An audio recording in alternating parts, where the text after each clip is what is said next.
আসসালামু আলাইকুম। ওয়ালাইকুম আসসালাম রহমতুল্লাহ।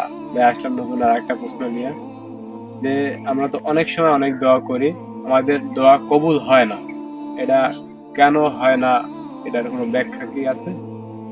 জি, আমরা অনেক দোয়া করি কিন্তু মাঝে মাঝে আমাদের দোয়াগুলা কবুল হয় না। আসলে কেন হয় না? আসলে দোয়া কবুলের অনেকগুলা শর্ত আছে।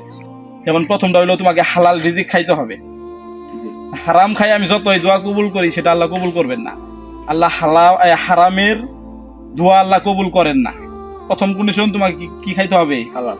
হালাল খাইতে হবে এবং আল্লাহর আদেশ নিষেধগুলো মানতে হবে, আল্লাহর কথাগুলো মানতে হবে। এবং যখন দোয়া করবা, যখন আল্লাহর কাছে কিছু চাবা, তখন তোমার আগে চাওয়ার আগে দোয়ার আগে আল্লাহর প্রশংসা করতে হবে। আর রাসূলুল্লাহ সাল্লাল্লাহু আলাইহি ওয়াসাল্লামের প্রতি দুরূদ পড়তে হবে। কেন দুরূদ পড়তে হবে?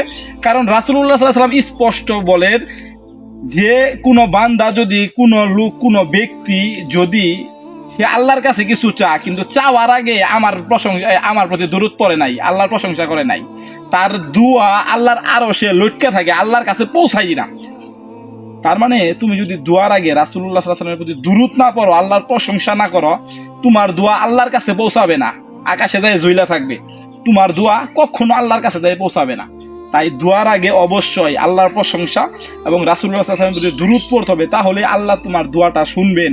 আর তুমি যদি দোয়ার আগে রাসূলুল্লাহ সাল্লাল্লাহু আলাইহি ওয়াসাল্লামের প্রতি দুরূদ না পড়ো, তাহলে আল্লাহর কাছে তোমার দোয়া ওখানে পৌঁছাবেই না। তাহলে কবুল কেমন হবে বলো?